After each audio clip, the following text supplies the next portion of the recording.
अस्सलामुअलैकुम। टाइगर ने कार को तेज़ी से दाएं तरफ को निकलने वाली सड़क की तरफ मोड़ा और साथ ही उसने रफ्तार यकलख्त तेज़ कर दी। अब कार अपनी पूरी स्पीड पर जैसे हवा में उड़ी चली जा रही थी। तकरीबन 10 मिनट तक मुसलसल इसी बेतहाशा अंदाज में कार दौड़ाने के बाद उसने एक मोड़ काट कर दरख्तों के एक ज़ख़ीरे की तरफ कार मोड़ दी और फिर कार को ज़ख़ीरे के अंदर रोक कर वो बिजली की सी तेज़ी से नीचे उतरा। उसने साइड सीट पर पड़ी हुई एक जदीद साख्त की मशीन गन उठाई। इस पर दूरबीन भी फिट थी और इस मशीन गन की फायरिंग रेंज बहुत ज़्यादा थी। टाइगर मशीन गन को कंधे से लटकाकर तेज़ी से ज़ख़ीरे के अंदर दौड़ता हुआ बाएं हाथ की तरफ बढ़ा। ज़ख़ीरे के अख्ताम पर पहाड़ी सिलसिला शुरू हो जाता था। ये पहाड़ियाँ वीरान थीं, कहीं कहीं अलबत्ता दरख्त और झाड़ियाँ नज़र आती थीं। टाइगर किसी जंगली खरगोश की तरह उछलता और दौड़ता हुआ इस पहाड़ी पर चढ़ता गया। बावजूद चढ़ाई के उसकी रफ्तार खासी तेज़ थी। काफ़ी बुलंदी पर आने के बाद टाइगर एक चट्टान की ओट में रुककर अपने तेज़ चलते हुए सांस को कंट्रोल करने लगा। जब सांस नॉर्मल हुआ तो वो अब सामने के रुख बढ़ने लगा, लेकिन अब वो इंतहाई मोहतात अंदाज में आगे बढ़ रहा था। एक एक चट्टान की ओट में रुककर आगे पीछे देखकर वो आगे बढ़ता और थोड़ी देर बाद वो पहाड़ी के सामने के रुख एक चट्टान की ओट में रुक गया। ये चट्टान ऊपर छज्जे की तरह बढ़ी हुई थी। एक साइड बुलंद थी जबकि दूसरी साइड खुली हुई थी। टाइगर उसके अंदर लेट गया। उसके दाएं हाथ पर गर्दबाद के खंडरात अब साफ नजर आने लगे थे, जबकि सामने वो सड़क थी जो खंडरात की तरफ जाती थी और सड़क की दूसरी तरफ इसी तरह का पहाड़ी सिलसिला दूर दूर तक फैला हुआ था, जिस तरह के सिलसिले की एक पहाड़ी पर इस वक्त टाइगर मौजूद था। छज्जे के नीचे लेटकर उसने मशीन गन तो साइड पर रख दी और फिर बेल्ट से लटकी हुई दूरबीन उतारकर उसने आंखों से लगाई। चूंकि ऊपर चट्टान का छज्जा काफ़ी आगे तक चला गया था, इसलिए उसे यकीन था कि दूरबीन के शीशों पर सूरज की चमक न पड़ेगी, वरना तो यही चमक उसकी यहाँ मौजूदगी की कली खोल देती। दूरबीन आंखों से लगाकर उसने पहले खंडरात का जायज़ा लेना शुरू किया, लेकिन वहाँ मुकम्मल खामोशी थी। कोई ज़रा बराबर भी हरकत महसूस न हो रही थी। फिर उसने सामने वाली पहाड़ी का जायज़ा लिया, तो जैसे ही उसने दूरबीन घुमाई वो चौंक गया। उसे ऊपर एक पहाड़ी चट्टान के पीछे हरकत सी महसूस हुई।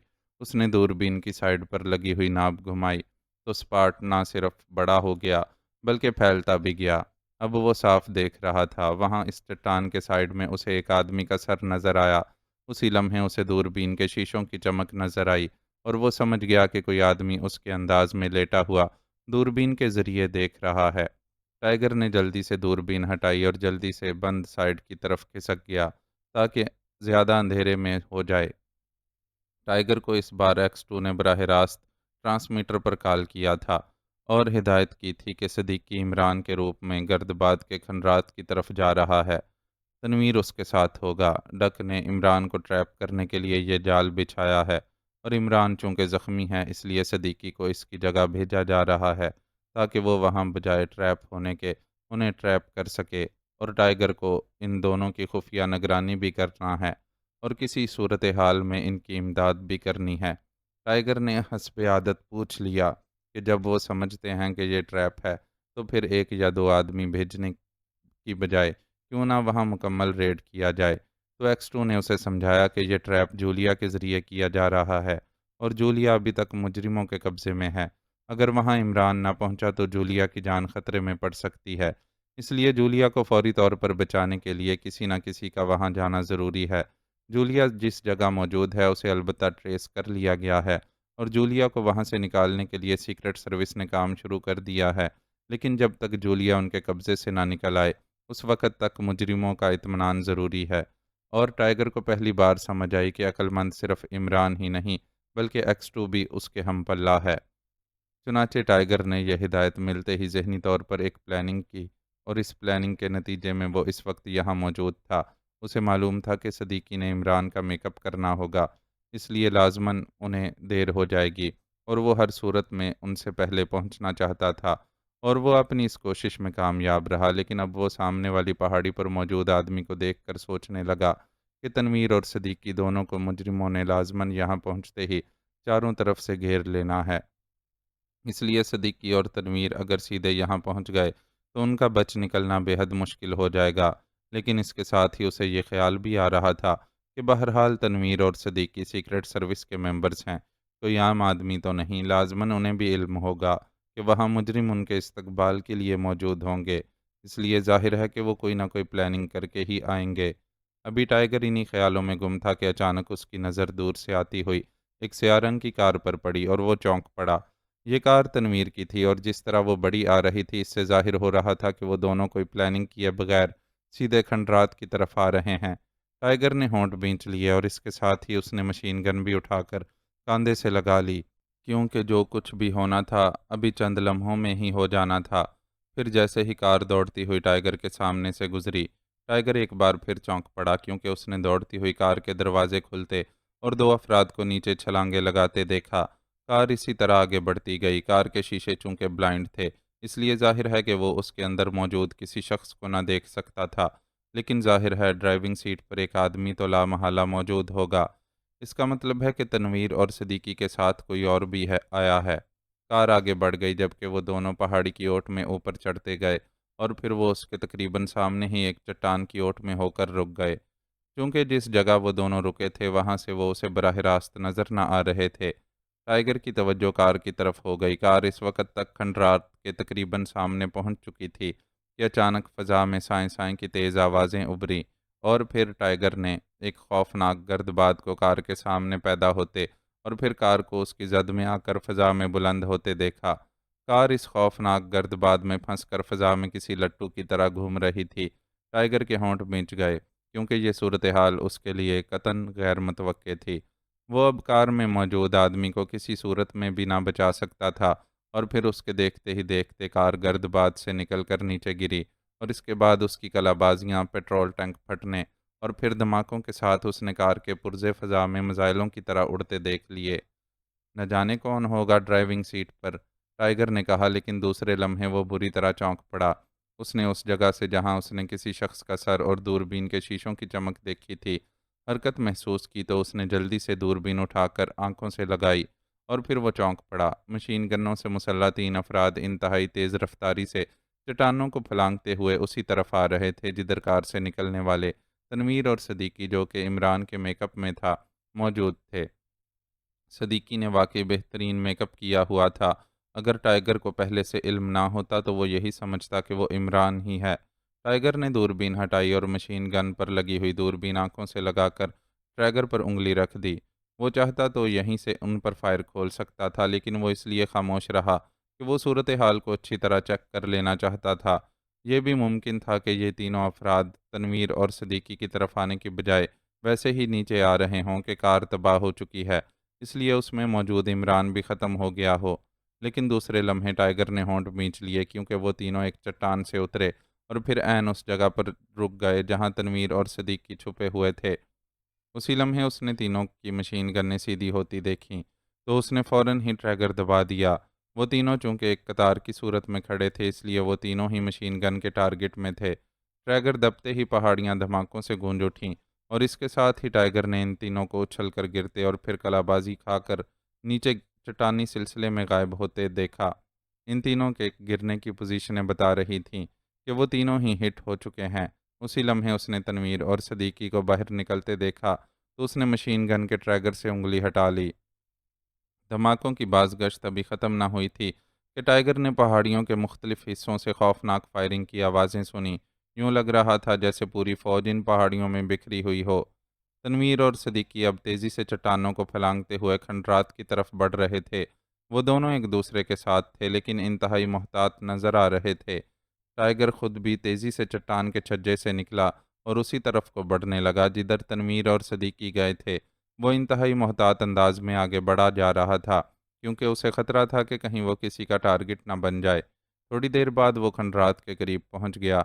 उसे तनवीर और सदीकी दोनों चट्टानों से नीचे उतरकर खंडरात की तरफ बढ़ते हुए नजर आए, तो टाइगर ने होंठ भींच लिए, क्योंकि ये उसके ख्याल के मुताबिक उन दोनों की हमाकत थी। इन्हें एक एक करके जाना चाहिए था। लेकिन दूसरे लम्हे उसने एक तवील सांस लिया, क्योंकि तनवीर सड़क के करीब ही एक चट्टान की ओट में रुक गया, जबकि सदीकी चट्टानों की ओट लिए मुसलसल खंडरात की तरफ बढ़ता गया। टाइगर की नज़रें अब तेज़ी से इधर उधर घूम रही थीं।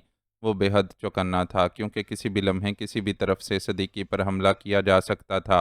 लेकिन हर तरफ खामोशी तारी थी। वो फायरिंग भी ख़त्म हो गई थी। यूँ लगता था जैसे अब इन खंडरात और चट्टानों में कोई जी रूह मौजूद ना हो। सिद्दीकी काफ़ी आगे जाने के बाद अचानक सड़क पर आया और फिर वो ज़िगज़ैग अंदाज में इंतहाई तेज़ रफ्तारी से दौड़ता हुआ खंडरात की तरफ बढ़ा ही था कि अचानक टाइगर चौंक पड़ा।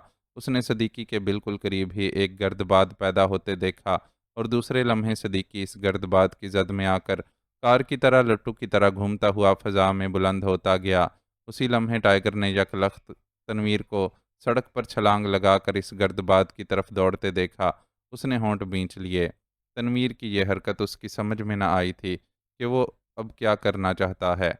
गर्दबाद तेज़ी से घूमता हुआ खंडरात की तरफ बढ़ा जा रहा था और तनवीर बेतहाशा दौड़ता हुआ गर्दबाद के साथ साथ दौड़ रहा था कि अचानक गोली चलने की आवाज़ें सुनाई दीं और तनवीर उछल कर गिरा और फिर कलाबाजियाँ खाता हुआ एक खाई में मुंह के बल जा गिरा।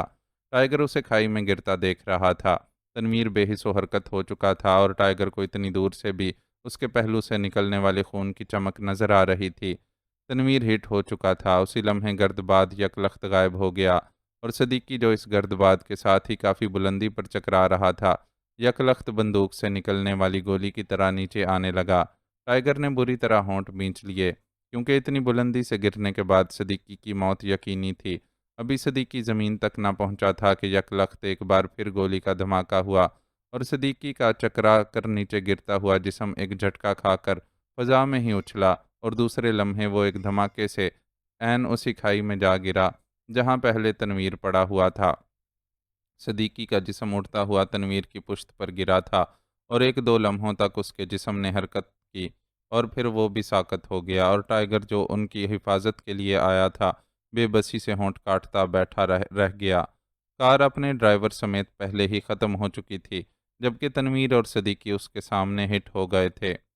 इसीलिए उसी लम्हे टाइगर ने यकलख्त चार अफराद को खंडरात से निकलकर बिजली की सी तेज़ी से तनवीर और सदीकी की तरफ बढ़ते देखा। तो एक लम्हे के लिए उसकी उंगली ट्रैगर की तरफ बढ़ी, लेकिन दूसरे लम्हे उसने अपने आप को रोक लिया, क्योंकि असल बात तो ख़त्म हो चुकी थी। अब ज़्यादा से ज़्यादा वो इन चार अफराद का खात्मा कर लेता, लेकिन पहाड़ियों में होने वाली फायरिंग से उसे अंदाज़ा था कि यहाँ 50-60 से कम अफराद मौजूद नहीं हैं।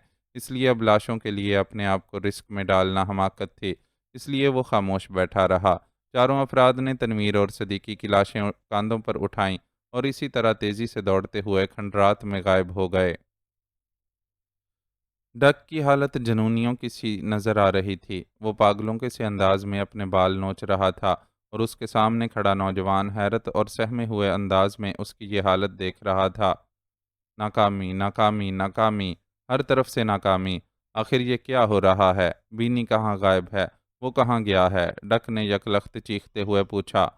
मालूम नहीं बॉस, उनकी कार अलबत्ता उस कोठी में खड़ी है, लेकिन वो खुद गायब हैं। जैकर की लाश इस कमरे के सामने राहदारी में पड़ी हुई मिली है, जिसे आपने सूरत हाल मालूम करने के लिए भेजा था।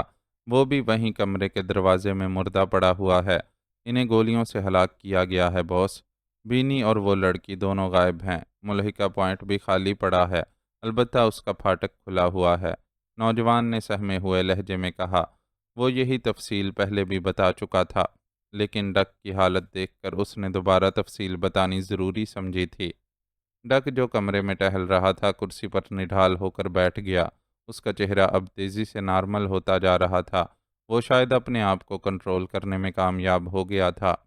बैठो, डक ने सामने खड़े नौजवान से कहा और नौजवान सहमे हुए अंदाज में मेज़ के सामने रखी कुर्सी पर बैठ गया। डक ने आंखें बंद करके कुर्सी की ऊंची नशिस्त से पुश्त लगा दी। वो चंद लम्हे इसी हालत में बैठा रहा, फिर उसने आंखें खोल दी। इसका मतलब है कि मेरा दाव मुकम्मल तौर पर नाकाम हो गया है और ये लोग मेरी तवक्को से कहीं ज़्यादा चालाक और ज़हीन हैं। अब मुझे इनके बारे में और अंदाज में सोचना पड़ेगा।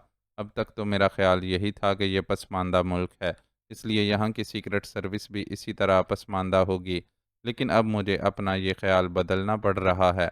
डक ने नौजवान से मुखातिब होकर कहा, लेकिन उसके बोलने का अंदाज ऐसा था जैसे वो नौजवान की बजाय अपने आप से बातें कर रहा हो। मैं समझा नहीं बॉस, नौजवान ने सर हिलाते हुए कहा। डक बात ख़त्म करके नौजवान की तरफ इस तरह देख रहा था जैसे वो अपनी बात का जवाब चाहता हो, इसलिए मजबूरन नौजवान को बात करनी पड़ी।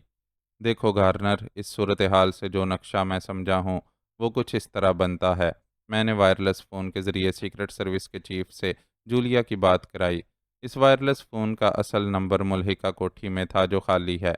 अव्वल तो मुझे यकीन है कि यहाँ की सीक्रेट सर्विस के पास ऐसे आलात ना होंगे जिससे वो असल नंबर ट्रेस कर सके, लेकिन अगर हों भी सही तो वो ज़्यादा से ज़्यादा उस खाली कोठी तक पहुँचेंगे और बस। बीनी लाजमन मेरी इजाज़त के बगैर वहाँ उस लड़की के चक्कर में गया होगा। बीनी की ये अय्याशाना फितरत ही उसे ले गई होगी, क्योंकि वो लड़की बहरहाल बेहद खूबसूरत है और बीनी जैसे आदमी के लिए उसमें बेपनाह कशिश होगी। मुझे इस बात का ख्याल ना आया था, वरना मैं बीनी को अपने साथ ही रखता। बीनी वहाँ पहुँचा होगा तो सीक्रेट सर्विस भी उस मुल्हिका कोठी के ज़रिए वहाँ पहुँच गई होगी, और हो सकता है कि बीनी का वहाँ पहुँचना ही उनकी नज़रों में आया हो और वो उस कोठी की तरफ मुतवज्जे हो गए हों। इसके बाद ज़ाहिर है कि बीनी की लाश का वहाँ ना मिलना और उसकी कार की वहाँ मौजूदगी ये ज़ाहिर करती है कि बीनी को अगवा कर लिया गया है और उस लड़की को छुड़ाकर वो लोग साथ ले गए हैं। और ऐसी सूरत में तो अब खंडरात में इमरान के जाने वाली बात भी ख़त्म हो गई। ज़ाहिर है इस लड़की ने बात करते हुए ज़रूर कोई ऐसा इशारा कर दिया होगा जिस पर एक्स टू असल बात समझ गया होगा, मगर हमें इस इशारे की समझ ना आ सकी। बल्कि अब वो खंडरात भी सीक्रेट सर्विस की नज़रों में आ गए हैं और अब वहाँ मौजूद हमारी असल फैक्ट्री को भी ख़तरा लाहक हो गया है। मुझे वहाँ टास्क से बात करना होगी, डक ने तेज़ लहजे में कहा। उसने मेज़ की दराज खोली और दराज से एक ट्रांसमीटर निकाल कर मेज़ पर रखा और फिर वो मेज़ की दराज बंद कर ही रहा था कि अचानक ट्रांसमीटर से टूं टूं की आवाज़ें निकलने लगीं। डक ने चौंक कर पहले तो ट्रांसमीटर की तरफ देखा और फिर जल्दी से हाथ बढ़ाकर उसका बटन ऑन कर दिया। Hello hello, task calling from B1 over. Transmitter से तेज़ आवाज़ उभरी और डक की पेशानी पर तेज़ी से शिकनों का जाल फैलता चला गया। Yes, chief boss attending you over. Duck ने जवाब दिया। उसके लहजे से ही जाहिर हो रहा था कि वो कोई बुरी खबर सुनने के लिए अपने आप को तैयार कर रहा है। बॉस, मिशन कामयाब हो गया है। हमने इमरान और उसके एक साथी को हिट कर लिया है और उनकी कार के भी परखचे उड़ गए हैं। ओवर। दूसरी तरफ से टास्क की पुरजोश आवाज़ उभरी। क्या कह रहे हो? इमरान वहाँ गया है? ओवर। डक ने यकीन न आने वाले लहजे में कहा। यस बॉस, हमें बॉस कीनी ने उनके आने की इत्तला दी थी, चुनाचे हम पूरी तरह तैयार हो गए। मैंने पहाड़ियों पर भी अपने आदमी फैला दिए। फिर मुझे इत्तला मिली कि एक स्याह रंग की कार जिसमें दो अफराद सवार हैं खंडरात की तरफ आ रही है। फिर ये दोनों आदमी चलती गाड़ी से उछलकर पहाड़ी में छुप गए, जबकि ड्राइवर कार लिए खंडरात की तरफ आया। हम इन दोनों अफराद को गाड़ी से कूदते वक्त चेक न कर सके थे, इसलिए हमने कार पर इंतहाई ताकतवर गर्दबाद फायर करके उसे बिल्कुल तबाह कर दिया और कार पुर्जे पुर्जे होकर पहाड़ियों में बिखर गई। लेकिन पहाड़ी पर मौजूद कीनी के आदमियों ने इन दोनों अफराद को चेक कर लिया, चुनाचे वो उन पर लपके, लेकिन इन दोनों ने फायरिंग करके कीनी के तीनों आदमियों को ख़त्म कर दिया। इस वक्त वो हमारे टारगेट में आ गए। इसके बाद वो दोनों खंडरात की तरफ बढ़े। पहले इमरान नीचे उतरा और उसी वक्त हमने उस पर गर्दबाद फायर कर दिया। इस सूरत हाल को देखकर इमरान का साथी भी दौड़ता हुआ इधर आया, जिसे हमने दूर मार राइफल से हिट कर दिया और फिर गर्दबाद ऑफ कर दिया। वो दोनों एक खाई में गिर गए और हमने मजीद एहतियात के लिए उन पर फायर खोल दिया। इस तरह वो दोनों हिट हो गए। ओवर। टास्क ने तफसील बताते हुए कहा। उनकी लाशें कहाँ हैं? ओवर। डक ने पूछा। बॉस, इंतहाई हैरत अंगेज़ बात यह है कि इसके बावजूद वो मरे नहीं बल्कि शदीद ज़ख्मी हैं, लेकिन बहरहाल ज़िंदा हैं। मैंने उन्हें खंडरात में रखवा दिया है और उनकी इब्तदाई मरहम पट्टी कर दी है ताकि वो फौरी मौत से बच जाएं। मैं चाहता था कि आपसे मज़ीद आर्डर ले लूं, क्योंकि सेकंड बॉस कीनी ने बताया था कि आप खुद चेकिंग के लिए आएंगे। अब अगर आप हुक्म दें तो इन दोनों को इसी बेहोशी के आलम में ही गोलियों से छलनी कर दिया जाए या फिर इन्हें आपके आने तक ज़िंदा रखा जाए। ओवर। टास्क ने पूछा। इनकी हालत कैसी है? वो इस हालत में मज़ीद कितनी देर ज़िंदा रह सकते हैं? ओवर। डक ने होंठ काटते हुए पूछा। बॉस, इस हालत में तो वो ज़्यादा से ज़्यादा मज़ीद आधे घंटे तक ज़िंदा रह सकते हैं। हाँ, अगर इनका ऑपरेशन करके इनके जिस्मों से गोलियां निकाल ली जाएं तो इनके बच जाने के इम्कानात हैं। ओवर। टास्क ने जवाब दिया। नहीं, उन्हें ज़िंदा रखने का रिस्क नहीं लिया जा सकता। वो लोग बेहद ख़तरनाक हैं। उन्हें ज़िंदा नहीं रहना चाहिए। तुम ऐसा करो कि इन दोनों को फ़ौरी तौर पर फायरिंग करके उनके जिस्म गोलियों से छलनी कर दो और फिर उनकी लाशें किसी बंद वैगन में डालकर शहर के किसी चौराहे पर फेंक दो। और सुनो, हो सकता है कि उनकी मौत की वजह से सीक्रेट सर्विस की टीम या इंटेलिजेंस खंडरात की चेकिंग के लिए आए तो तुमने इंतहाई मोहतात होकर रहना है। B1 की किसी को भिनक भी नहीं पड़नी चाहिए। ओवर। डक ने उसे हिदायत देते हुए कहा। ठीक है बॉस, मैं समझता हूँ। और हमारी स्पेशल सप्लाई की तैयारी मुकम्मल हो चुकी है। अब हम आइंदा सप्लाई की तैयारी तक मुकम्मल तौर पर कैमोफ्लाज हो जाएंगे। आप बेफिक्र रहें। ओवर। टास्क ने जवाब दिया। ठीक है, इन दोनों की लाशें भी इंतहाई मोहतात होकर शहर में फेंकनी हैं। Over and all. डक ने कहा और एक तवील सांस लेते हुए हाथ बढ़ाकर ट्रांसमीटर ऑफ कर दिया। अब उसके चेहरे पर गहरे इत्मीनान के तासुरात नुमायां थे। इमरान के खंडरात में जाने का मतलब है कि सीक्रेट सर्विस वाले जूली जूली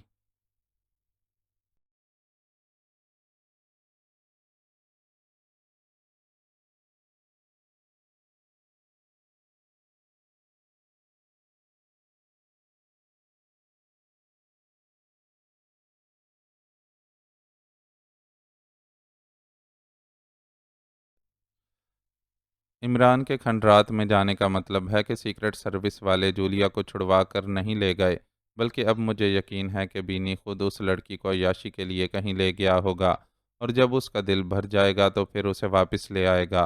डक ने मुतमईन लहजे में कहा। लेकिन बॉस, अगर बीनी इस लड़की को अपने साथ ले जाता तो फिर अपने दो आदमियों का कत्ल और उसकी कार की कोठी में मौजूदगी, इसे किस खाने में इसे किस खाने में फिट करेंगे आप? सामने बैठे गार्नर ने कहा, और डक ने होंठ भींच लिए। तुम्हारी बात भी वाकई सोचने की है। लेकिन अगर वो जूलिया को छुड़ा कर ले जाते तो फिर वो इमरान कभी हमारे ट्रैप में ना फंसता। बहरहाल इमरान के खात्मे से मेरे इंतकाम को काफ़ी हद तक तस्कीन मिल गई है। अब मैं इस सीक्रेट सर्विस और इंटेलिजेंस के खिलाफ आसानी से काम करूंगा, और इनके खात्मे के बाद फिर इत्मीनान से लेडी किलिंग का मिशन शुरू हो जाएगा।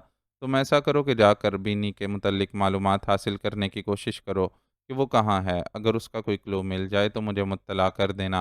मैं अब ज़रा आराम करना चाहता हूँ। डक ने उठते हुए कहा, और फिर गार्नर भी उठकर खड़ा हुआ और सलाम करके वापस मुड़ गया।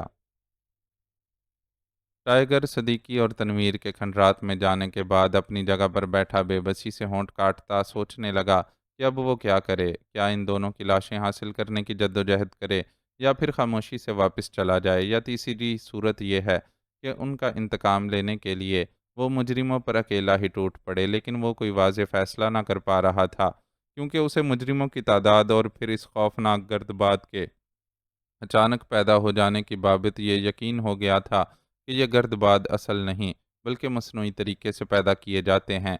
और फिर इसके पास इतना असलहा ना था कि वो अकेला ही सब मुजरिमों से निपट लेता, और सरीहन खुदकुशी करने का वो कायल ना था। आखिर उसने यही सोचा कि X2 से बात कर ली जाए। उसे ये खतरा तो ज़रूर था कि हो सकता है कि ट्रांसमीटर कॉल कैच हो जाए, लेकिन उसे बहरहाल ये यकीन ज़रूर था कि कॉल कैच कर लेने के बावजूद मुजरिम इतनी आसानी से उस पर काबू ना पा सकेंगे। चुनाचे जल्दी से उसने अपने कोट की अंदरूनी जेब में मौजूद एक छोटा मगर खासा ताकतवर रेंज का ट्रांसमीटर बाहर निकाला, और उसका बटन ऑन करके X2 की स्पेशल फ्रीक्वेंसी सेट करने के लिए नाब घुमाने लगा। और अभी वो फ्रीक्वेंसी पूरी तरह एडजस्ट ना कर पाया था कि अचानक ट्रांसमीटर से टूं टूं की आवाज़ें निकलने लगीं। तो वो बुरी तरह चौंक पड़ा। उसने डायल पर देखा तो सुइयों की एडजस्टमेंट अजनबी हिंसों पर थी। टाइगर ने इस फ्रीक्वेंसी को अच्छी तरह जहन नशीन कर लिया, और इसके साथ ही उसने बटन दबाया तो ट्रांसमीटर से एक आवाज़ उभरी। Hello hello, task calling from B1 over. आवाज़ अजनबी थी। Yes chief boss attending you over. एक और आवाज़ उभरी, और टाइगर ने होंठ भींच लिए। और इसके बाद इन दोनों के दरमियान होने वाली गुफ्तगू सुनकर उसकी आंखें चमक उठीं, क्योंकि उसे मालूम हो गया था कि सदीकी और तनवीर अभी जिंदा हैं। अलबत्ता अब उन्हें गोलियों से छलनी करने के अहकामात दिए जा रहे थे। उसने ये सुनते ही जल्दी से ट्रांसमीटर ऑफ करके जेब में डाला। उसने बाकी गुफ्तगू सुनने पर वक्त सर्फ करना उसे ज़ाया करने के मुतरादिफ समझा, क्योंकि उसे मालूम था कि काल ख़त्म होते ही तनवीर और सदीकी दोनों को गोलियों से उड़ा दिया जाएगा, और वो अब फौरी तौर पर खंडरात में पहुंचना चाहता था। चुनाचे ट्रांसमीटर जेब में डालकर वो अपनी जगह से निकला, और फिर बिजली किसी तेज़ी से पहाड़ी के अकबी हिस्से की तरफ दौड़ने लगा।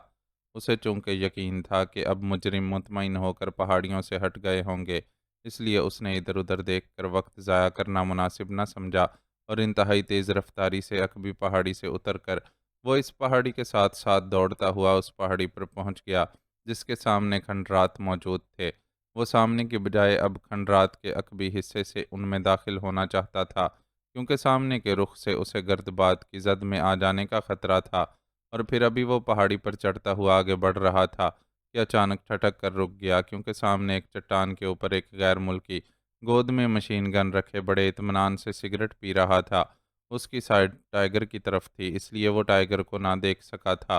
टाइगर तेजी से पीछे हटा और फिर चट्टानों की ओट लेता हुआ वो उसकी अकबी तरफ से होकर उसकी तरफ बढ़ा।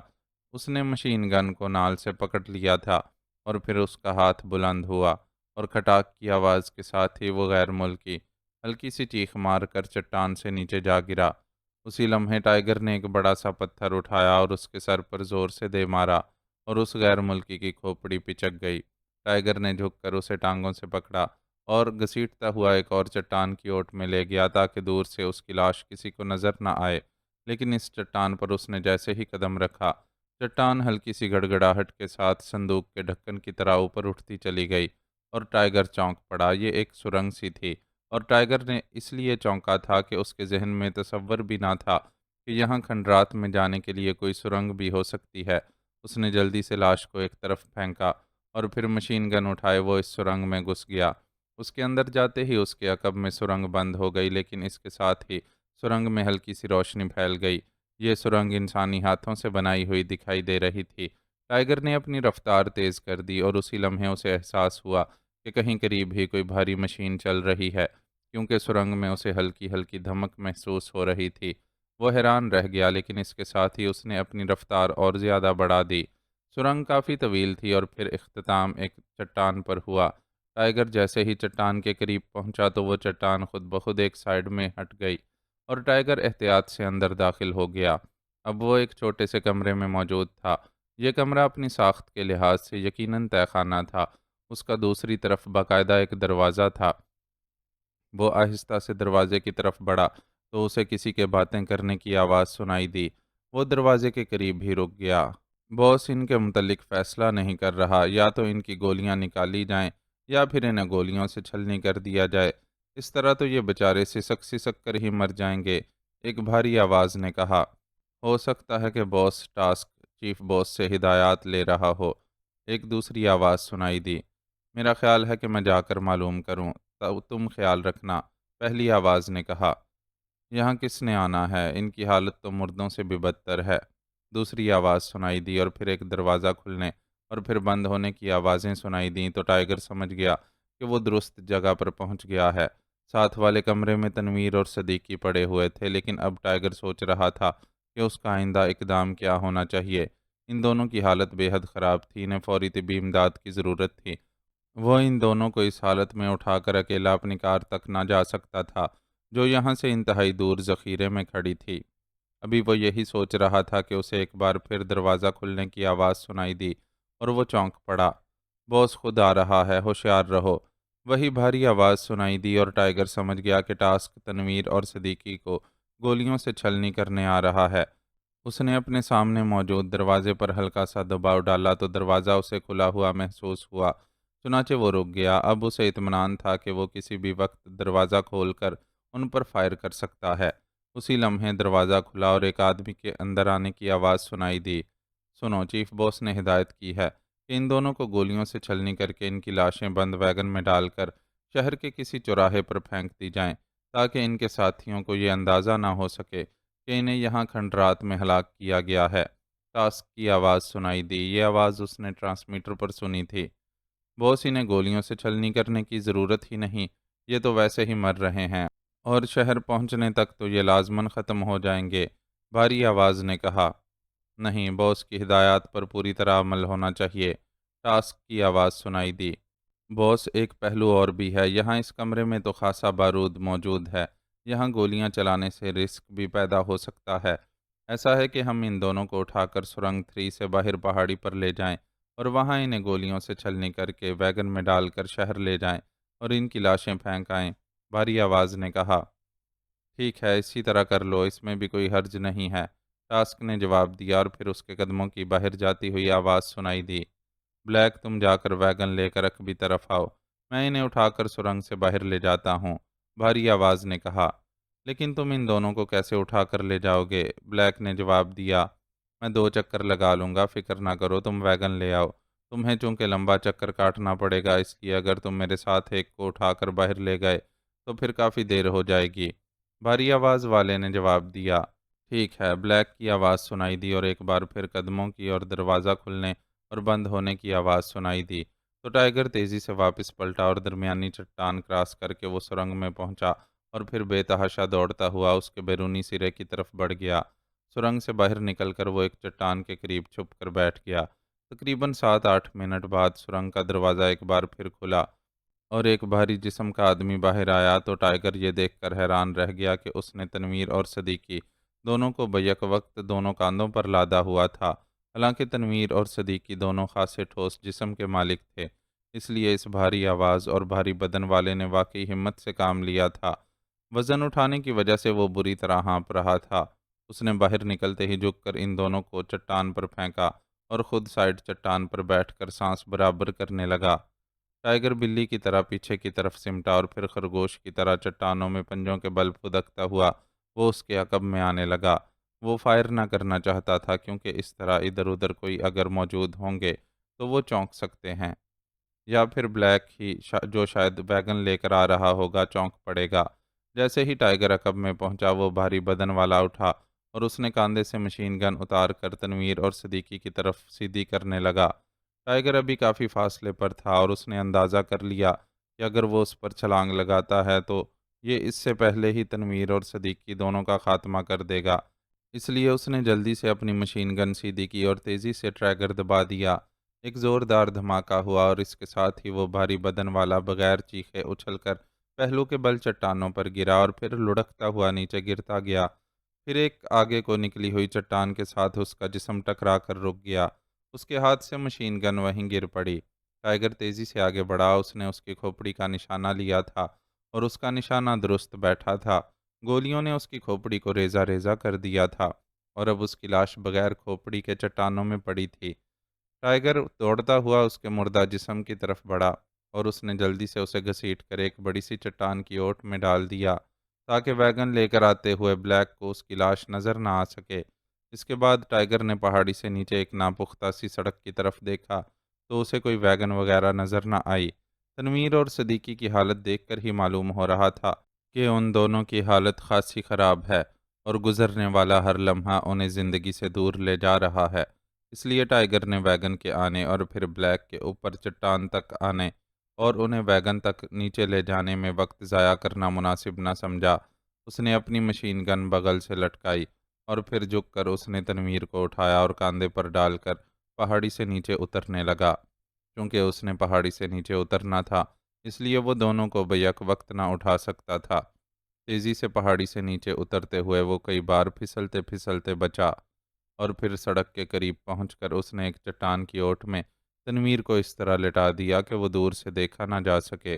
और फिर टाइगर दोबारा तेज़ी से पहाड़ी पर चढ़ने लगा। वो बार बार पीछे मुड़कर देख रहा था कि कहीं ब्लैक वैगन लेकर ना पहुंच जाए, लेकिन शायद फासला काफ़ी ज़्यादा था, इसलिए ब्लैक अभी तक न पहुंचा था। और शायद इस भारी बदन वाले आदमी पर फायर करने का रद्द अमल इसलिए जाहिर ना हुआ था कि सबने यही सोचा होगा कि इस भारी बदन वाले ने तनवीर और सदीकी दोनों पर फायर खोला है। थोड़ी देर बाद टाइगर सदीकी को कंधे पर लाद कर नीचे पहुंच गया और फिर उसने जैसे ही चट्टान की ओट में सदीकी को लेटाया, उसे दूर से एक खाकी रंग की बड़ी सी जीप नुमा वैगन तेजी से आती दिखाई दी। उसको देखकर टाइगर खुद भी इसी चट्टान के पीछे छुप गया, ताकि ब्लैक उसे ना देख सके। मशीन गन उसने हाथ में ले ली थी। वैगन खासी तेज रफ्तारी से इस सड़क पर दौड़ी और हचकोले खाती हुई करीब आती गई और फिर वो ऐन उसी जगह आकर रुकी जहां करीब ही बड़ी सी चट्टान के पीछे टाइगर तनवीर और सदीकी के साथ छुपा हुआ था। वैगन के रुकते ही ड्राइविंग सीट का दरवाज़ा खुला और एक छरीरे बदन का नौजवान वैगन से बाहर निकला। उसने एक लम्हे के लिए मुंह उठाकर ऊपर पहाड़ी की तरफ देखा। वो शायद उस भारी बदन वाले को देख रहा था जो तनवीर और सदीकी दोनों को बैक वक्त उठाकर सुरंग से बाहर लाया था और फिर टाइगर के हाथों मारा गया था। मगर जब वो उसे नजर न आया तो वो कंधे झटकता हुआ तेजी से पहाड़ी पर चढ़ने लगा।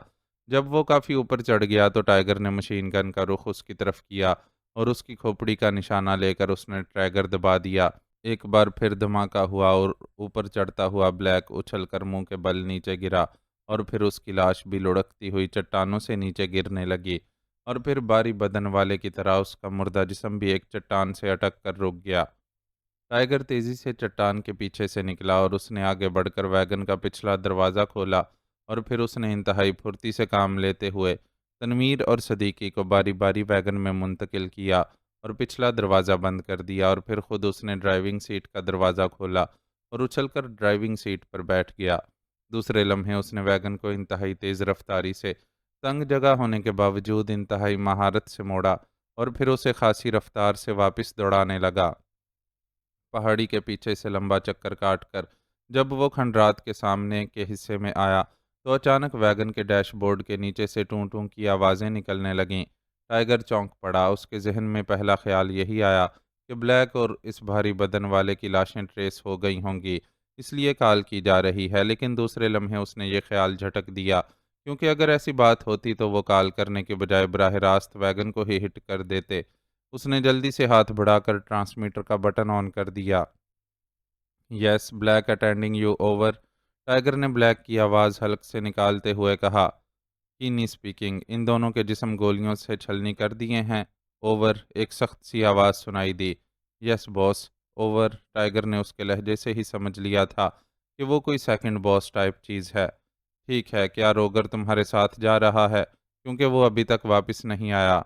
ओवर। कीनी ने इस बार कदरे मुतमईन लहजे में पूछा। Yes boss. टाइगर ने मुख्तसर जवाब में ही आफियत समझी।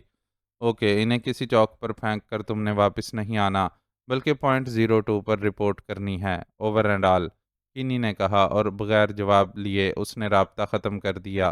टाइगर ने एक तवील सांस लिया और वैगन की रफ्तार तेज़ कर दी। जाहिर है उसने उन्हें लेकर सीधा हस्पताल पहुंचना था और इसके बाद X2 को रिपोर्ट करनी थी। तुम कुछ परेशान लग रहे हो ताहिर। इमरान ने ऑपरेशन रूम में दाखिल होते हुए सामने बैठे ब्लैक ज़ीरो को देखकर कहा। इमरान के सर और जिस्म पर अभी तक पट्टियां बंधी हुई थीं, लेकिन उसके चेहरे से मालूम न हो रहा था कि वो खासा ज़ख्मी हुआ है। वो हस्पताल से सीधा दानिश मंजिल आ रहा था। आपको अभी आराम करना चाहिए था, ब्लैक ज़ीरो ने चौंक कर जवाब दिया। बस कर लिया आराम, क्या बात है, तुम उलझे हुए क्यों हो? इमरान ने कुर्सी पर बैठते हुए पूछा। मैं तनवीर और सदीकी की तरफ से मुतफक्किर हूँ। उनकी तरफ से कोई रिपोर्ट वगैरह नहीं आई और ना ही टाइगर ने कोई रिपोर्ट दी है, ब्लैक ज़ीरो ने कहा। तनवीर सदीकी और टाइगर, क्या मतलब, कहाँ गए हैं वो? इमरान ने चौंक कर पूछा, क्योंकि उसे अस्पताल जाने के बाद अभी तक सिर्फ इतनी रिपोर्ट मिली थी कि जूलिया को छुड़ा लिया गया है। बाकी उसे किसी चीज़ का इल्म नहीं था। मैंने उन्हें गर्दबाद के खंडरात में भेजा था, ब्लैक ज़ीरो ने कहा। गर्दबाद के खंडरात में? वो क्यों? इमरान ने मज़ीद चौंकते हुए पूछा और जवाब में ब्लैक ज़ीरो ने जूलिया की स्पेशल नंबर पर कॉल आने से लेकर उसे छुड़ाने और बीनी को अगवा करके ले आने और इधर सदीकी को इमरान के मेकअप में खंडरात पर भेजने तक सारी रोयदाद तफसील से सुना दी और साथ ही ये भी बता दिया कि उसने जूलिया को फौरी तशद्दुद या मौत से बचाने के लिए उन्हें खंडरात की तरफ भेजा है। ओह, तुमने फैसला तो दुरुस्त किया है, लेकिन वो लोग तो पूरी तरह वहाँ तैयार होंगे और तनवीर की आदत को तुम जानते हो कि वो डायरेक्ट एक्शन का कायल है। इमरान ने परेशान होते हुए कहा।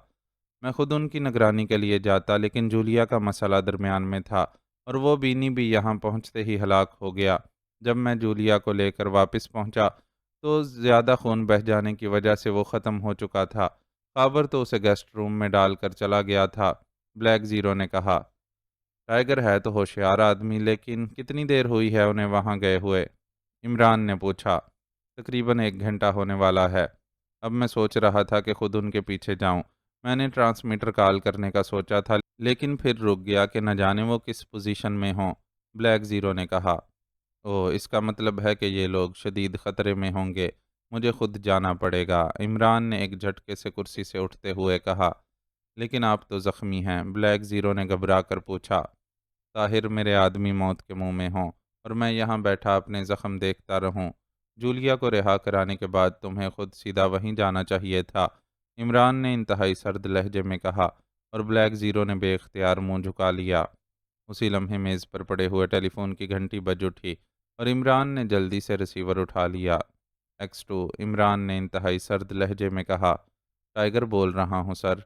दूसरी तरफ से टाइगर की आवाज़ सुनाई दी और इमरान की पेशानी पर शिकनें उभर आईं। क्या रिपोर्ट है? इमरान ने तेज़ लहजे में पूछा। सर, तनवीर और सदीकी शदीद ज़ख्मी हो गए थे, बल्कि अब भी हैं। मैंने उन्हें अस्पताल पहुंचा दिया है। डॉक्टर उन्हें ऑपरेशन थिएटर में ले गए हैं और मैं आपको फ़ोन कर रहा हूँ, टाइगर ने कहा। तफसील बताओ, हुआ क्या? इमरान ने इंतहाई करख्त लहजे में पूछा और जवाब में टाइगर ने खंडरात में पेश आने वाली तमाम तफसीलात बता दीं। और जैसे जैसे तफसीलात इमरान के कानों में पड़ती रहीं, उसकी पेशानी पर शिकनों का जाल फैलता चला गया। तुम्हारा मतलब है कि वो गर्दबाद मसनूई थे? इमरान ने पूछा। यस सर, इसका मुझे यकीन है, क्योंकि अगर वो मसनूई ना होते तो उनके अलावा भी पैदा होते। वो तो सिर्फ उसी वक्त पैदा हुए जब उन्होंने कार और सदीकी को टारगेट बनाया। और सर, इस सुरंग में जाते हुए मैंने किसी मशीन के चलने की धमक भी महसूस की थी, टाइगर ने जवाब दिया। ठीक है, मैं चेक कर लूँगा। तुमने वाकई इंतहाई जहानत और बहादुरी से काम लिया है। मैं इमरान से तुम्हारी तारीफ़ करूँगा। इमरान ने X2 के लहजे में कहा। ये मेरा फ़र्ज़ था जनाब। वैसे मुझे अफ़सोस है कि मैं ऐसी पोजीशन में था कि तनवीर और सदीकी को ज़ख्मी होने से ना बचा सका, टाइगर ने जवाब दिया। ठीक है, मैं समझता हूँ। तुम यहीं हस्पताल में रहो, मैं इमरान से बात करता हूँ। हो सकता है कि वो तुम्हें कोई मज़ीद हिदायत दे, इमरान ने कहा और इसके साथ ही उसने हाथ बढ़ाकर क्रैडल दबा दिया। अस्पताल के नंबर डायल करो। तनवीर और सदीकी शदीद ज़ख्मी हैं। मैं उनसे मुतल्लिक तफसीली रिपोर्ट ले लूँ। ब्लैक ज़ीरो ने इमरान से मुखातिब होकर कहा और ब्लैक ज़ीरो ने जल्दी से स्पेशल अस्पताल के नंबर डायल करने शुरू कर दिए। Yes, doctor Aslam speaking. राब्ता कायम होते ही डॉक्टर असलम की आवाज़ सुनाई दी। X2 इमरान ने मखसूस लहजे में कहा। Oh yes sir. Doctor Aslam का लहजा यकलख्त मुअद्दबाना हो गया। तनवीर और सदीकी की क्या पोजीशन है? इमरान ने स्पाट लहजे में पूछा। डॉक्टर रहमान और डॉक्टर जुल्फ़ी ने उनके ऑपरेशन किए हैं। वो फ़िलहाल ख़तरे में हैं, लेकिन उम्मीद है कि ठीक हो जाएंगे, डॉक्टर असलम ने जवाब दिया। डॉक्टर रहमान से बात कराओ, इमरान ने होंठ भींचते हुए कहा। यस सर, होल्ड ऑन करें सर, डॉक्टर असलम ने कहा और फिर चंद लम्हों बाद डॉक्टर अब्दुर्रहमान की आवाज़ सुनाई दी। यस सर, मैं अब्दुर्रहमान बोल रहा हूँ सर। डॉक्टर अब्दुर्रहमान का लहजा भी मुअद्दबाना था। तनवीर और सदीकी की दरहकीकत क्या पोजीशन है? इमरान ने पूछा। सर, मैंने सदीकी साहब का ऑपरेशन किया है, जो इमरान साहब के मेकअप में था, लेकिन ले आने वाले ने मुझे बता दिया था कि वो सदीकी हैं। उनको गोली पहलू में लगी है, जिसने अच्छा खासा केस ख़राब कर दिया। इसके अलावा उनका खून भी बहुत बह चुका था और अगर 8-10 मिनट वो मज़ीद ना पहुँचते तो फिर उनके बचने का 1% भी चांस ना होता। बहरहाल एमरजेंसी तौर पर सूरत हाल को संभालने की कोशिश की गई है। ऑपरेशन करके गोली निकाल ली गई है, खून भी दे दिया गया है। इब्तदाई तौर पर तो सूरत हाल संभल गई है, लेकिन अभी वो पूरी तरह ख़तरे से बाहर नहीं है। बाकी डॉक्टर जुल्फ़ी ने तनवीर साहब का ऑपरेशन किया है। उन्हें गोली सीने में लगी है और उनकी रीढ़ की हड्डी के कई मोहरे भी अपनी जगह से खिसक गए हैं। कई पसलियां भी टूट गई हैं। उनका ऑपरेशन कामयाब रहा है। डॉक्टर जुल्फ़ी ने बेहद मेहनत की है। तनवीर साहब की हालत तो सदीकी साहब से भी ज़्यादा ख़तरनाक थी, लेकिन वो अब मिस्टर सदीकी की निस्बत कम ख़तरे में हैं, लेकिन फ़िलहाल पूरी तरह ख़तरे से बाहर नहीं हैं, डॉक्टर अब्दुर्रहमान ने तफसीली रिपोर्ट देते हुए कहा। सुनो डॉक्टर, ये मेरी टीम के मेंबर हैं और इन्हें हर सूरत में ज़िंदा रहना है, समझे? इमरान ने इंतहाई सर्द लहजे में कहा। सर, हमें एहसास है, हम पूरी कोशिश कर रहे हैं, डॉक्टर अब्दुर्रहमान ने जवाब दिया। तुम एक अच्छे डॉक्टर हो, इसलिए तुम्हें आखिरी बार कह रहा हूँ कि आइंदा मेरे सामने कोशिश का लफ्ज़ दोबारा मुंह से ना निकालना। मैं लफ्ज़ कोशिश को नाकामी के मानों में लेता हूँ और नाकामी के लफ्ज़ से मुझे एलर्जी है। इन्हें ज़िंदा रहना है हर सूरत में और हर कीमत पर। तुम दोनों ने उस वक़्त तक उनके करीब से नहीं हटना जब तक वो मुकम्मल तौर पर ख़तरे से बाहर ना हो जाएं। इमरान का लहजा इंतहाई सख्त हो गया था। ठीक है सर, मैं समझ गया सर। ये इंशाअल्लाह ज़िंदा रहेंगे सर, डॉक्टर अब्दुर्रहमान ने सहमे हुए लहजे में कहा और इमरान ने रिसीवर रख दिया। ये अच्छा केस है। एक एक करके सारी टीम अस्पताल पहुंचती जा रही है, इमरान ने रिसीवर रखते ही सर्द लहजे में कहा। मेरे ख्याल में हमें इन खंडरात पर रेड करना चाहिए, ब्लैक ज़ीरो ने कहा। वो कर लेंगे। फ़िलहाल मसला उस डक को ट्रेस करने का है।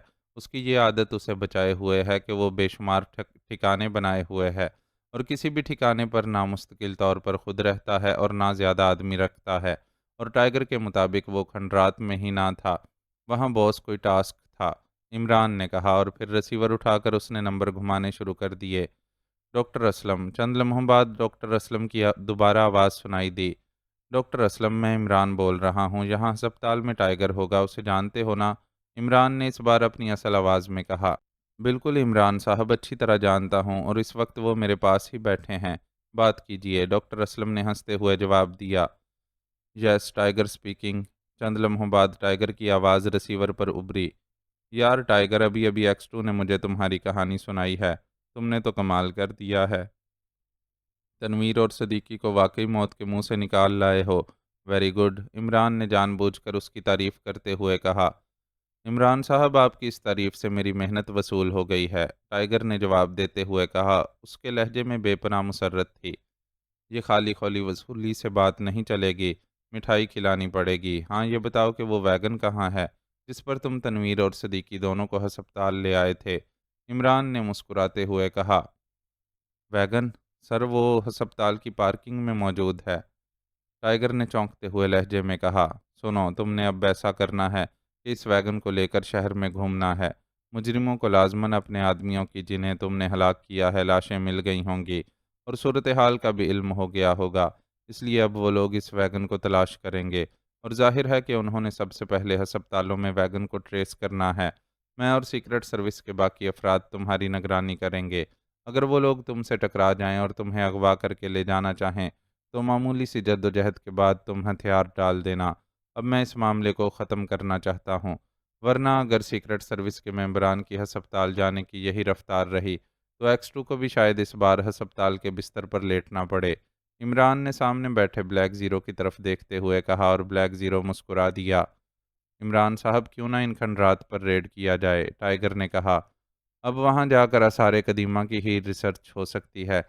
तुम्हारे वाक़या के इल्म में आने के बाद वो वहाँ बैठे हमारा इंतज़ार कर रहे होंगे, इमरान ने तंज़िया लहजे में कहा। ओह हाँ इमरान साहब, वाकई मुझे तो इसका ख्याल ही नहीं आया था। बहरहाल ठीक है, तो फिर मैं वैगन लेकर शहर की तरफ चल पड़ूँ, टाइगर ने शर्मिंदा से लहजे में कहा। नहीं, अभी नहीं, जब हम सब वहाँ पहुँच जाएंगे, और फिर मैं तुम्हें ट्रांसमीटर प्रकाशन दूंगा। ऐसा ना हो कि हमारे वहाँ पहुँचने से पहले ही वो लोग तुमसे टकरा जाएं और तुम्हें अगवा करके ले जाएं। फिर मुझे अखबार में गुमशुदगी ए टाइगर का इश्तहार देना पड़ेगा, और हो सकता है कि इश्तहार के छपते ही कोई सर्कस वाले आदम के, इमरान ने कहा, और टाइगर बेख्तियार ऊंची आवाज़ में हंस पड़ा। इमरान ने रिसीवर क्रैडल पर रख दिया। अब कितने मेंबर अस्पताल से बाहर हैं? इमरान ने मुस्कुराते हुए ब्लैक ज़ीरो से पूछा। नुमानी, खावर, जूलिया और मैं, ब्लैक ज़ीरो ने जवाब देते हुए कहा। अभी काफ़ी हैं, तुम ऐसा करो कि इन तीनों मेंबर्स को कह दो कि वो मेकअप करके अलहदा-अलहदा कारों में स्पेशल अस्पताल पहुंच जाएं। मैं उनसे अलहदा रहूंगा, ट्रांसमीटर अपने अपने पास रखें। मैं मौका पर उन्हें गाइड करता रहूंगा, इमरान ने कहा। लेकिन इमरान साहब, ये भी तो हो सकता है कि वो लोग टाइगर को अगवा करने के बजाय बम वगैरह मारकर वैगन को ही उड़ाने की कोशिश करें, ब्लैक ज़ीरो ने कहा। उड़ाने को तो वो पतंग भी उड़ा सकते हैं, और होने को तो लड़का भी हो सकता है और लड़की भी। इस सीट पर इतनी मुद्दत से बैठने के बाद भी अभी तक तुम इसी होने और करने के चक्कर में फंसे हुए हो।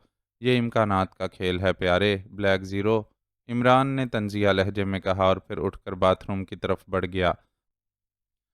दरवाज़ा खुलने की आवाज़ सुनते ही डक ने चौंक कर सर उठाया, और फिर गार्नर को कमरे में दाखिल होते देखकर उसकी आंखों में इत्मीनान के आसार उभर आए। बॉस, बीनी की लाश एक चौराहे पर पड़ी मिली है, उस पर बेपनाह तशद्दुद किया गया है, गार्नर ने तेज़ लहजे में कहा। ओह, तो इसका मतलब है कि मेरा नज़रिया गलत था। बीनी को वाकई अगवा किया गया था, लेकिन बीनी की लाश का मतलब यही है कि तशद्दुद के बावजूद उसने कुछ नहीं बताया, डक ने इसी तरह ठंडे लहजे में कहा। वो वाकई इंतहाई ठंडे दिमाग का मुजरिम था। और बॉस, एक और परेशान कुन खबर भी है। B1 ने खबर दी है कि कोई नामालूम आदमी इमरान और उसके साथी की लाशें अगवा करके ले गया है, और हमारे 2 आदमी हलाक हो गए हैं, गार्नर ने कहा।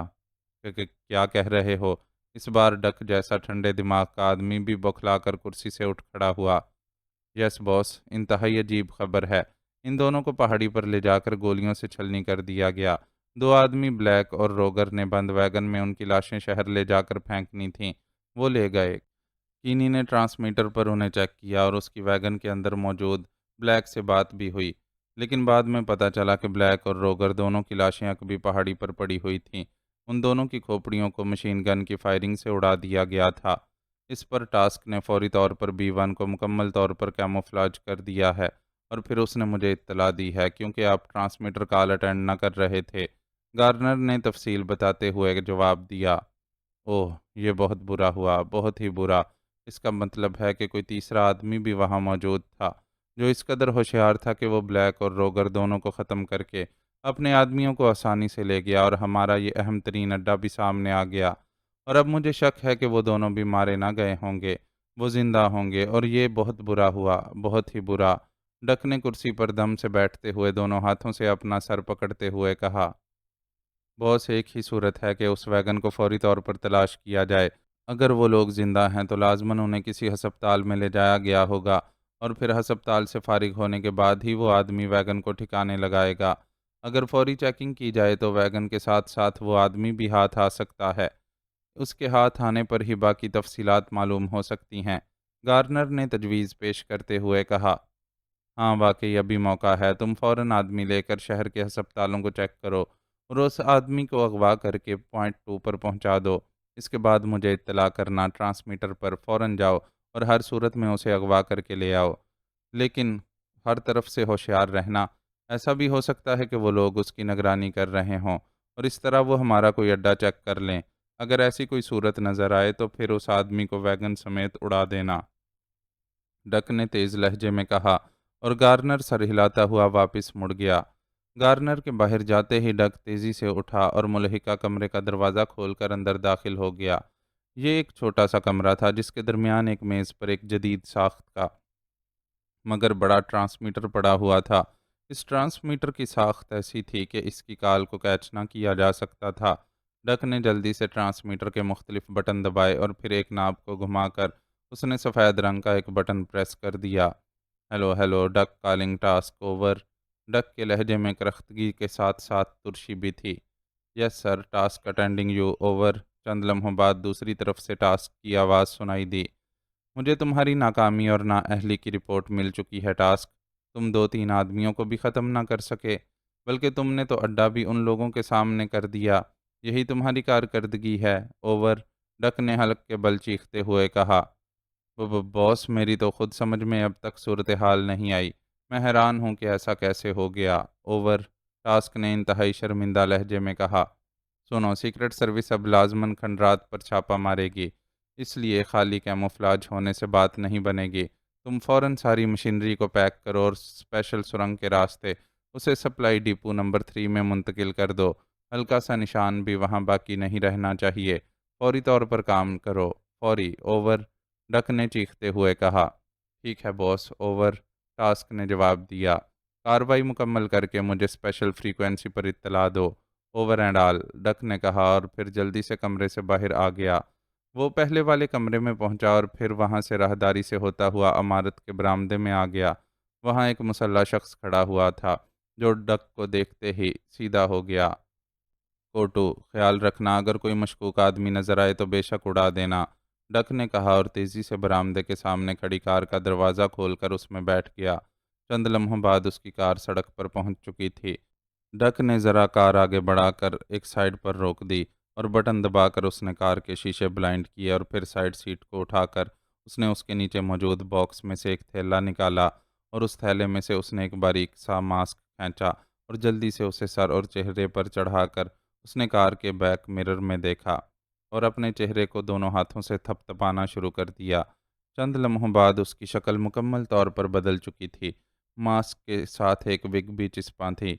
उसने विग को भी एडजस्ट किया और इसके बाद बॉक्स के निचले खाने से उसने एक चौड़ी नाल और छोटे दस्ते का बिल्कुल नई साख्त का एक पिस्तौल निकाला और उसे सामने के खाने में रखकर उसने बॉक्स बंद करके सीट सीधी कर दी और फिर बटन दबाकर उसने कार के शीशे नॉर्मल कर दिए। अब उसका चेहरा और शक्ल मुकम्मल तौर पर बदल चुकी थी और फिर उसने कार आगे बढ़ा दी। अब मैं खुद इस सीक्रेट सर्विस को देखता हूँ। उस इसने मुझे खासा तंग कर लिया है। डक ने बड़बड़ाते हुए कहा और कार को तेज़ी से आगे बढ़ाए लिए गया। मुख्तलिफ सड़कों से गुजरते हुए वो आगे बढ़ा चला जा रहा था कि अचानक एक इमारत के गेट से उसने एक जीप नुमा वैगन को बाहर निकलते देखा तो वो चौंक पड़ा। ये वैगन B1 के कैनी की थी, लेकिन ड्राइविंग सीट पर कोई और आदमी मौजूद था और डक ने एक तवील सांस लेते हुए कार की रफ्तार आहिस्ता कर दी। वो इस वैगन की तलाश में जनरल अस्पताल जा रहा था, लेकिन वैगन उसे रास्ते में ही मिल गई थी। वैगन भी इसी तरफ आ रही थी जिधर डक की कार का रुख था, इसलिए डक ने कार की रफ्तार आहिस्ता कर दी। चंद लम्हों बाद वैगन उसे क्रॉस करती हुई आगे बढ़ गई। डक ने कार उसके पीछे एक मुनासिब फासला रखते हुए डाल दी और फिर एक चौक मुड़ने के बाद उसे एहसास हुआ कि इस वैगन की निगरानी में तो पूरा काफिला चल रहा है। उसने 3 कारें तो मार्क कर ली थीं, हालांकि वो तीनों इंतहाई मोहतात अंदाज में निगरानी कर रहे थे, लेकिन चूंकि डक की सारी उम्र इसी किस्म के धंधों में गुजरी थी, इसलिए उसने इन कारों को चेक कर लिया। उनमें से एक कार एक मकामी लड़की चला रही थी, जबकि 2 कारों में मर्द थे। लड़की का चेहरा मेहरा देखकर उसे शक गुजरा था कि ये लड़की वही स्विस जूलियाना है, लेकिन चूंकि ये हर लिहाज से मकामी लग रही थी, इसलिए वो पूरी तरह कोई फैसला न कर सका था। उसने जल्दी से डैशबोर्ड के नीचे लगा हुआ एक छोटा सा माइक खींचा, जिसके साथ लच्छेदार तार मुंसलिक थी। माइक की साइड में लगा हुआ बटन उसने प्रेस किया। हेलो हेलो गार्नर, मैं वन बोल रहा हूँ। ओवर। डक का लहजा बदल गया। ओह यस सर, हम वैगन को ट्रेस कर रहे हैं सर। ओवर। दूसरी तरफ से गार्नर की आवाज़ सुनाई दी। कहाँ ट्रेस कर रहे हो? ओवर। डक ने संजीदा लहजे में पूछा। सर, जनरल अस्पताल देख लिया है, एक और अस्पताल भी चेक किया है, लेकिन अभी तक वो वैगन नज़र नहीं आई। ओवर। गार्नर ने कहा। तुम इस वक्त कहाँ हो? ओवर। डक ने पूछा। रेंगटन रोड पर सर। ओवर। गार्नर ने जवाब दिया। कितने आदमी हो? ओवर। डक ने पूछा। सर, हम 4 आदमी हैं, अलहदा-अलहदा कारों में। ओवर। गार्नर ने जवाब दिया। अच्छा सुनो, मैंने इस वैगन को ट्रेस कर लिया है और इस वैगन की बाकायदा निगरानी हो रही है। 3 कारें इसकी निगरानी कर रही हैं। एक कार लड़की चला रही है, ये एक मकामी लड़की है, जबकि 2 कारों को मर्द ड्राइव कर रहे हैं। इस वक्त ये काफिला स्पाइन रोड पर है और इनका रुख तुम्हारी वाली सड़क की तरफ ही है। तुम वहीं रुक जाओ और फिर जैसे ही ये कारें इस रोड पर आएंगी मैं तुम्हें इनकी मुकम्मल तफसीलात बता दूंगा। वो सड़क खासी वीरान है और इस सड़क पर ट्रैफिक बहुत कम होता है, इसलिए तुम इन तीनों कारों और इस वैगन पर करीब से गुजरते हुए 86 फायर करना है। तुम्हारे पास मौजूद है 86? ओवर। डक ने कहा। यस बॉस, मेरी कार में मौजूद है। ओवर। गार्नर ने जवाब दिया। ठीक है, 86 फायर करने के बाद तुमने आगे बढ़ जाना है और फिर घूम जाना है, मैं इनके पीछे रहूँगा। जब 86 मुकम्मल ग्रिप कर लेगी तो फिर मैं इन चारों को अपनी कार में डाल कर ले जाऊंगा और तुम्हें वैगन के मुतल्लिक इत्तला कर दूंगा। तुम वैगन को लेकर पॉइंट 2 पर चले जाना, समझ गए? ओवर। डक ने हिदायत देते हुए कहा। लेकिन सर, ऐसा भी तो हो सकता है कि उन्होंने आपको मार्क कर लिया हो और वो लोग आपकी भी निगरानी कर रहे हों। इनका और भी कोई साथी हो जिसे आप मार्क ना कर सके हों।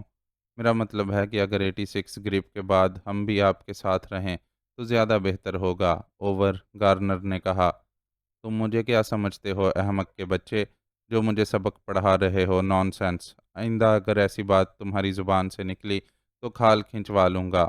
ओवर। डक ने इंतहाई गुस्सीले लहजे में कहा। सॉरी सर, मैं तो वैसे ही very sorry sir. Over. Garner ने बुरी तरह सहमे हुए लहजे में कहा। जो मैंने हुक्म दिया है इसकी तामील होनी चाहिए, बस। Over and all. डक ने गुस्सीले लहजे में कहा और फिर माइक का बटन ऑफ करके उसने माइक वापस अपनी जगह पहुंचा दिया। अब उसकी नज़रें वैगन और उसकी निगरानी करने वाली कारों पर मरकूज थीं। वैगन और उसके आगे पीछे दौड़ती हुई कारें अब रेंगटन रोड की तरफ जाने वाले चौराहे पर पहुंच चुकी थीं और फिर वैगन रेंगटन रोड की तरफ मुड़ गई और डक ने इत्मीनान का एक तवील सांस लिया। उसे अब यकीन सा हो गया था कि ये ताक़ुब और निगरानी करने वाली कारें लाजमन सीक्रेट सर्विस की हैं और उन्होंने उसके आदमियों को ट्रैप करने के लिए ये जाल बिछाया है। लेकिन अब वो खुद इस जाल में फंस रहे थे। वो चाहता तो गार्नर को कहकर इन सब कारों को मिसाइल फायरिंग से यहीं रोड पर ही तबाह करा सकता था, लेकिन अब उसने ये बिल्ली चूहे वाला खेल ख़त्म करने का फ़ैसला कर लिया था। उसने यही प्रोग्राम बनाया था कि इन चारों को अलहदा-अलहदा सेंटर में पहुंचाकर वो फिर इनसे अलहदा-अलहदा पूछगछ करेगा और फिर उनकी दी हुई इत्तलात के मुताबिक वो पूरी कुव्वत से सीक्रेट सर्विस के हेडक्वार्टर पर रेड करके इस तंजीम का हमेशा के लिए ख़ात्मा कर देगा। क्योंकि खंडरात वाले अड्डे के सामने आने के बाद अब ये कार्रवाई उसके लिए इंतहाई नागुज़ीर हो गई थी। औरतों की लाशों के ज़रिए मंशियात की स्मगलिंग का धंधा तो उसके लिए एक सानवी हैसियत रखता था। असल प्रोजेक्ट तो B1 था, और इसमें जो स्पेशल माल तैयार हो रहा था, वो इसको किसी सूरत में भी किसी के सामने ना लाना चाहता था। यही सोचता हुआ वो आगे बढ़ता चला गया। मुअज़्ज़ज़ नाज़रीन और सामाइन, लाइक, कमेंट्स और शेयर ज़रूर करें। शुक्रिया।